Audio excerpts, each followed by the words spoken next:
ഒരു പാവപ്പെട്ട മനുഷ്യനെ പട്ടിയെ തല്ലുന്ന പോലെ തല്ലിക്കൊന്നിട്ട് അതിനെതിരെ ഒരു അക്ഷരം പോലും മിണ്ടാതെ കൊലയാളികളെ അറസ്റ്റ് ചെയ്ത് ജനങ്ങളുടെ മുമ്പിൽ നാടകം അഭിനയിക്കുകയാണ് നമ്മുടെ സർക്കാരും നീതിപീഠവും. ഇത് തന്നെയാണ് സർക്കാരെ നിങ്ങളുടെ ബലഹീനത. RSS BJPയോടൊപ്പം ചേർന്ന് അവരുടെ എല്ലാവിധ കൊള്ളരുതായ്മകൾക്കും മൗനസമ്മതം മൂളിക്കൊടുത്തതിന്റെ വിധിയാണ് തദ്ദേശ തെരഞ്ഞെടുപ്പിൽ ജനങ്ങൾ നിർണയിച്ചത്. അന്യ സംസ്ഥാനത്ത് നിന്നും സ്വന്തം കുടുംബം പോറ്റുവാൻ വേണ്ടി ഇവിടെ വന്ന ഒരു പാവപ്പെട്ട മനുഷ്യൻ. ആ മനുഷ്യനുമുണ്ട് ഭാര്യയും മക്കളും കുടുംബവും ഒക്കെ.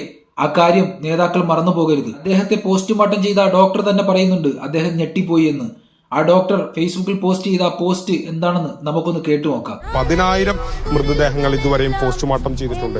ഇത്രയധികം മർദ്ദനമേറ്റ ഒരു ശരീരം ആദ്യമായിട്ടാണ് കാണുന്നതെന്നാണ് ഈ ഫേസ്ബുക്ക് കുറിപ്പിൽ പറയുന്നത്. കാലിന്റെ ചെറുവിരൽ മുതൽ തലയൊട്ടി വരെ തകർത്ത നിലയിലാണ്. വായലുകളെല്ലാം തകർന്നു, നട്ടെല്ല് ഒടിഞ്ഞു, വടികൊണ്ട് ഏറ്റ അടികളാണ് ശരീരത്തിലേറെ.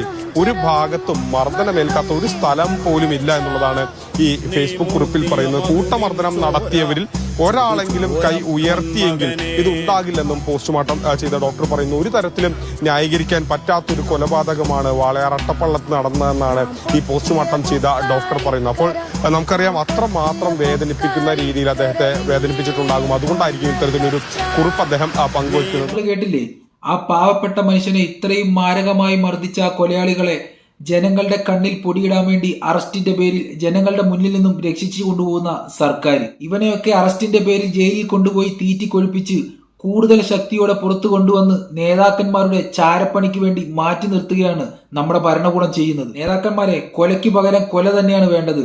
അതിനുറപ്പില്ലെങ്കിൽ ജനങ്ങൾക്ക് വിട്ടുകൊടുക്കുക, ജനങ്ങൾ നോക്കിക്കോളൂ. അതും നിങ്ങൾ ചെയ്യില്ല എന്നറിയാം. കാരണം നിങ്ങളെപ്പോലെയുള്ളവർക്ക് പിടിച്ചു വെച്ച് തരാനും നീയൊക്കെ ചൂണ്ടിക്കാണിക്കുന്നവരുടെ പള്ളയ്ക്ക് കത്തി കയറ്റാനും ഇവരെ പോലുള്ള ക്രിമിനലുകൾ നിങ്ങൾക്ക് അത്യാവശ്യമാണെന്ന് ഞങ്ങൾക്ക് വളരെ നന്നായിട്ടറിയാം. കേരളത്തിലെ പാവപ്പെട്ട ജനങ്ങളെ ചിരിച്ചുകൊണ്ട് കഴുത്തറുക്കുന്ന നിങ്ങളുടെ ഈ ഭരണവും അധികാരവും താഴെ പോകാൻ ഒരുപാട് നാളൊന്നും വേണ്ട.